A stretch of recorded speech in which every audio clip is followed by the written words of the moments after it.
Hi, my name's Reese, and I have been asked to do this webinar about recovery. And as I was thinking about the topic, I looked at it from two different perspectives. Part of it was more of a general overview, less personal. And then I got to thinking about my personal journey and got to thinking that because my journey is very different than other people, that maybe you getting a picture of what my journey along the way has been. So I can also say that this is not what I'm used to talking about. I share my personal story on a one-to-one basis, but a lot of what I do is training. So I'm talking about bigger picture stuff. So as I go through here, it's a lot of information, a lot of personal information, but one of the things that I'd like you to think about is as you're a person dealing with a mental health issue, whether it's been diagnosed yet or not, that a lot of times you have life events that happen while you're in the middle of maybe having mood swings or major depression. And so that just adds and compounds what you're dealing with and the potential outcome. When I look back on my journey, I could start when I actually had a major mental health crisis, but I thought what was important is to look back at where my journey actually begun. And what we do know is a lot of times people within mid-teens, early young adulthood start being diagnosed, but sometimes the symptoms and stuff start much earlier. And when I think about when I can remember some things that now I identify with possible emerging mental health issues, I really look back about when I was probably 10 or 12 years old. I had extremely low self-esteem, thought I was ugly, but I knew that I was fat because I had to wear special clothes. In the 1960s, they were called chubbies, and the only place you could get them was Sears and Montgomery Ward's. And my two sisters didn't have to wear chubby clothes. So that really, like I said, I knew I was fat because I had to wear those clothes. And I didn't feel like I had friends. I had a lot of crying spells, was extremely irritable, and overly sensitive. When I look back now on things that really upset me that I can remember, it was my level of sensitivity was impacting the way I was reacting. I really thought no one loved me. I can remember thinking to myself, nobody loves me. Again, looking back now, it was probably my perception in the state of probably some depression. And I'd lay in the dark with my head under the pillow, just trying to get away. And when I think about my transition years, transitions into adulthood, patterns and behaviors, again, a lot of this was going on before I was diagnosed, is that I went from either being in the dark under the covers, struggled at times with personal hygiene, and didn't want to get out of bed, to the complete opposite of going strong for hours and days without slowing down.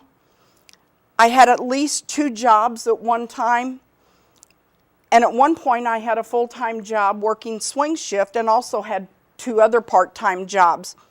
And when I wasn't working, I was spending a lot of time on the softball field, and that's my 2 older kids spent a lot of time on the softball field with me.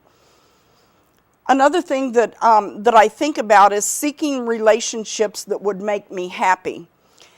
And I had a pattern of getting into abusive relationships, and I did not stay in healthy, positive relationships. It was a pattern. And I do think the depression worsened after the birth of my 2 kids, and that I hadn't been diagnosed and the symptoms were worsening.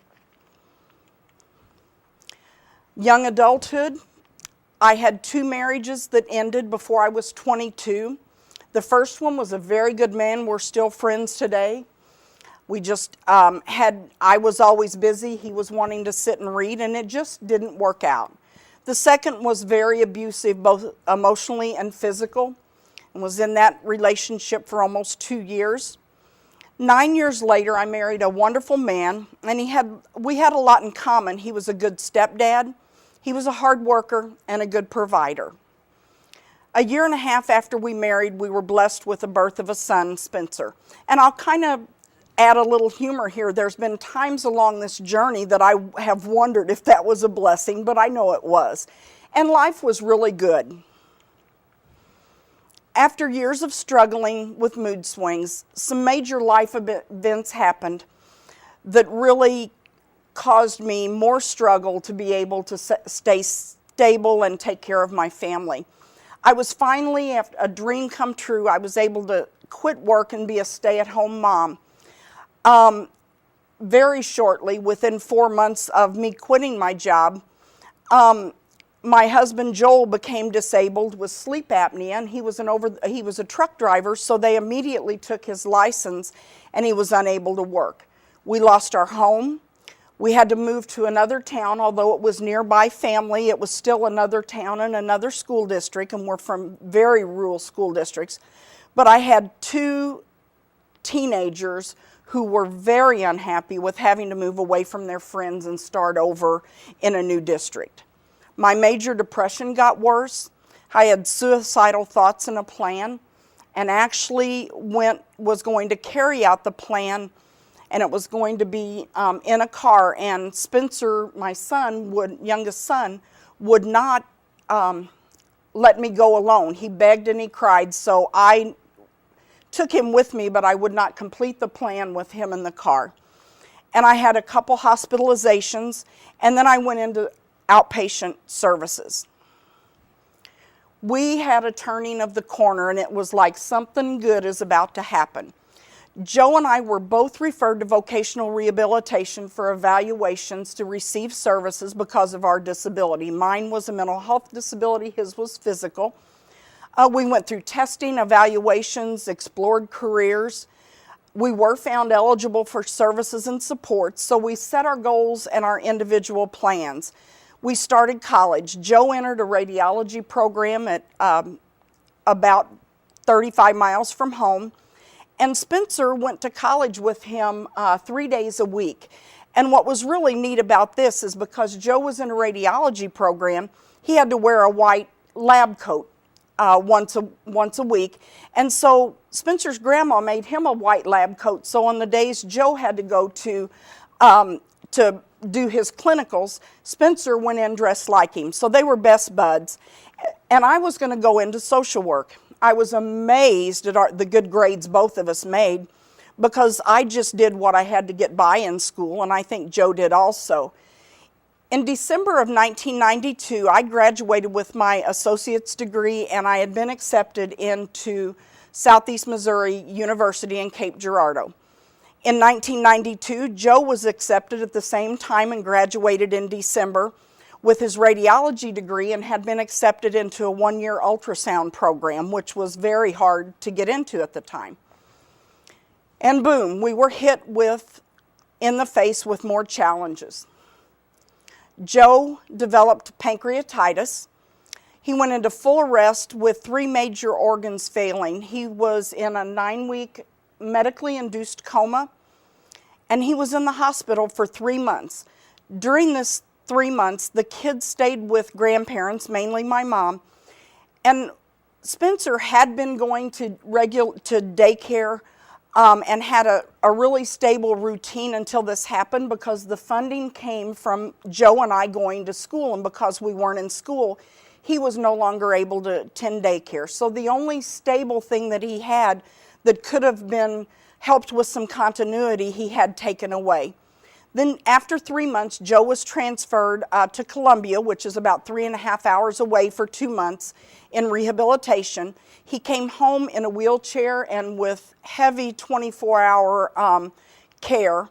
We took long trips for physical therapy, and he was in and out of the hospital because he was a veteran. We had to drive 2 days a week, 60 miles each way, to go to a veterans hospital for him to be able to do physical therapy, so there was a lot of getting him in and out of a car. And he also had some personality changes from minor brain damage during the organ failure, and also depression. But at the time, the VA didn't listen to family members on what they were seeing, and he was denying any depression. So he was also going through some rough times emotionally. I was extremely overwhelmed by having to provide 24-hour care. I was unable to start back to school, which led to more depression and frustration, and this really was not the life that we had planned. And I have to say, Daddy's little buddy, he was having a hard time with this change, and the reason why I say little buddy is because that's what he called Spencer. And when Spencer was 5 is when his dad got sick, and he was used to spending a lot of time with his dad. They went hunting and fishing. They had quality time on their drive back and forth to daycare at the college. And again, I talk about his little uniform that he wore, like father, like son. They worked on cars, and we have pictures of Spencer laying underneath a car with his dad working, from underneath. And they went to a lot of junkyards. Spencer started struggling emotionally and having symptoms. And I can very distinctly remember the first major crying spell was on Valentine's Day, the week that Joe was transferred to Columbia, and we'd gone see him, and he cried and sobbed the whole way home from Columbia, which again was a little over a 3-hour trip. He started having aggressive behavior and screaming rages. Then he started kindergarten, and he had to leave Mom and Dad at home, and he was worried about his dad and how much care he needed, and he thought he needed to be home helping. We had a principal with absolutely no compassion, and she probably would have been a real good sergeant in the military. And her and Spencer had frequent discussions in her office. One of them was about him throwing peas in the lunchroom, which to me was kind of minor, but it was evidently a big deal to her. He did have a group of wonderful teachers and school staff that helped. But we had to go to here in Jefferson City to be able to actually see a child and adolescent psychiatrist. They weren't available for us in our local community. He was diagnosed at the time with ADHD and depression.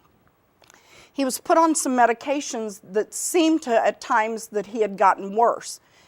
He had his first psychiatric hospitalization at the age of 5.5. He went, and this was right before he started first grade, and he was in for 6 weeks inpatient. They confirmed the diagnosis of major depression and ADHD. He was on therapy, and they changed some meds, and he was discharged to outpatient services. He was readmitted 6 months later for a 7-week stay, and was then diagnosed bipolar, more than likely because he was at risk of being, because I had a mental health diagnosis, but he also, they talked to us about the traumatic event of his dad becoming ill may have triggered that to start appearing earlier than maybe it might have. And then a year and a half later, he had another 7-week inpatient stay, and at that time was diagnosed with bipolar with some psychosis. And I have to talk about, it was our new normal was going in circles. With my mental health issues and sometimes not doing well, it seemed to trigger his, and vice versa. So I really kind of put it in perspective. The first goal was I had to find a way to take care of myself and take my medications. And the second one was try to keep him safe, learn skills to de-escalate behavior rather than escalate, remember to use those skills, which was sometimes hard, and stay calm, which was also hard. The third goal was to repeat goal number 1 and repeat goal number 2 as often as it took to try to get through a situation. And then I had to evaluate progress. Was I taking care of myself? And the answer was usually no. It was everybody else first. Was I taking my medication? No. I was having a hard time remembering to take my medication. And was he safe and calm, Spencer? No, he wasn't. So I had to get at a place where I really recognized this pattern and how it was impacting not only me, but my family. The biggest obstacle for my success was not taking my medications. And I had a dear friend and a supervisor with the job that I was on talk to me about what she was observing with my struggles. And she had also experienced depression, so I think she was able to relate and knew some of what she was seeing might be connected. And so while we talked, we determined some options for support needed to remember to take my medication, because that was the major goal that I had identified. And I talked about the who, what, when, where, why, and how. Is who do I trust enough to want their support? What do I need them to do to help me? When do I need them to ask me the question about whether I was taking my medication? Where would I want them to talk to me about this subject? You know, was there a certain place that I maybe would have felt comfortable, or we could have had private time? And why do I need their help, and why them? And then how would I want them to approach me and provide support? But in turn, when I identified this person, I really had to think about the promise that I would make to the person that I had asked to support me. And I agreed that I will not hit you for asking me if I'm taking my meds. And that was big, because if someone approached me and they didn't do it in a manner, if I didn't trust them and they did it in a manner that was blaming or being very judgmental, you know, that's kind of some of the feelings I had when people took that approach. And so learning from others who had mental health issues is, first of all, that it gave me hope. And I knew that I could be happy, that I could have healthy relationships. I could be successful as defined by me. My recovery journey had to be defined by me. I can be strong support for my kids, grandkids, and my mom. And I understood how important it was for me to try to connect with others in similar situations and share my journey of success. The peer-to-peer support has been key to my success, and I believe that I have the ability to share with others to hopefully provide them with some hope, and that I'm definitely resilient. And so my son continued to struggle and needed lots of formal supports out of the home. And one of the hardest times that we had to get to was Spencer was out of school a lot on homebound and in different placements, and he was just transitioning back into school. He was in 8th grade, had a school that the kids all came around him. He was going to play basketball with the basketball team, and we had a slow transition in that we were going to do up until December at the Christmas break. And then he was going to start going full days after the first of the year. Well, he had his first ball game, and he got to play a minute or so at the end, and was so excited. He rode the bus home with the other kids, and he came home and he wanted to talk to his dad about his game and everything, and his dad was already in bed. It was unusual because he usually stayed up late, but he was in bed. Joe passed away the next morning at 6:30 suddenly in 2002 as complications to his original illness, and it was 5 days before Spencer turned 18. And Joe's illness happened on December 28th in 92, and he passed away on December 11th in 2002. So all this was around the holidays, which is a hard time for people to get through work through and be able to do okay through holidays and anniversaries. But during the first year, he seemed to do okay and had a lot of people there to support him. A year after his dad passed away, his behavior was escalating. We could no longer I could not keep him safe at home, and he went into a treatment family home program. He continued to struggle and went into a residential facility for 9 months, came home for 3 months, went back into a residential program for 9 months, and he came home for 3 months. After he went back into inpatient hospitalization, he was turning 18, so we transitioned him into an ISL, which is an individualized supported living program. And he was there 3 years, and he was not successful at all, and his outcomes were extremely poor.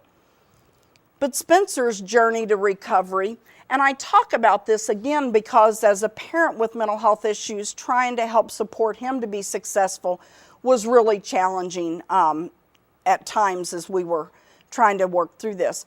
But because Spencer also has developmental disabilities, he was able to get into the self-directed program through the Department of Developmental Disabilities, and he's been in his own apartment now for 3 years. Through the self-directed program, Spencer gets to hire and train his own staff. He schedules them to meet his needs, and he fires them if it does not work out to be a positive situation. And he has actually done this on one occasion. He talked to the staff with my support, and they developed a plan to try to make things better. And when it didn't work, Spencer just said, it's time. And so he's had a job at Pasta House in Farmington and been working for 2 years. He recently got a raise, and he got 2 vacation days last year paid. And he's achieved his main goal of remaining out of the hospital. He's not been hospitalized since he moved into his own apartment. Spencer's on the Bismarck Rural Volunteer Fire Department, and he participates in all of their trainings, activities, and responds to calls such as fires, searches, automobile accidents, and medical calls. He's received his certificate in CPR. He also has a good friend that he races RC cars with. They ride 4-wheelers and they go fishing. Spencer adopted George from the Puppies for Parole program last year. Spencer did a presentation at the Real Voices, Real Choices conference about adopting George. Since that presentation, we know that a couple consumers now have adopted dogs through the program. And Spencer likes to participate in Special Olympics activities, and his favorite is basketball. And again, this is Spencer's journey to recovery from my perspective. His may be different. My success is that I volunteered from 95 to 98, just providing support to other families, and got connected with a family group. I worked in Missouri System of Care sites from 1998 until 2005. 2005, I became Missouri Department of Mental Health Statewide Family Support Coordinator with Children's Services. And in 2010 to 2012, I got to participate as a family consultant on SAMHSA's site visit teams to states in New Mexico, New York, Florida, and Indiana. I've got 8 awesome grandkids from the ages of 4 and 15, and I actually know now that I can hold my cool and not hit someone if they ask me if I'm taking my medication, and that it is that extra level of support that I need to be successful.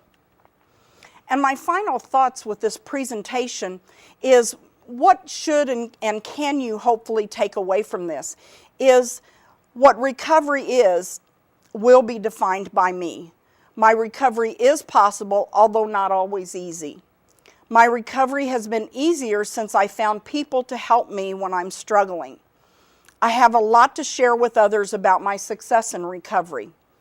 What I've learned from my recovery journey, I can use to help my son and others think through options that might help them with their journey. And what you might want to think about when you work with children, youth, and or adults with mental health issues is there is a genetic and a family inheritance factor that may play a role in putting some children and youth at risk for developing mental illness if their parent has a mental health issue. If this happens, you're dealing with a very different set of dynamics. Also, if you're working with an adult consumer who has children, you need to remember that that adult dealing with mental health issues could possibly be having kids experiencing the emerging of symptoms. And another factor is a parent that has substance use disorders is also at increased risk of substance use disorders. And how to use this information in your work is to remember that this is a sensitive subject, especially with people who are struggling and not been diagnosed or sought treatment. And that is very dependent on their culture, their personal view of mental illness, and stigma is a huge factor. This kind of experience, although different from person to person, is the reality that of the work you do and with the people that you're providing support to on a daily basis.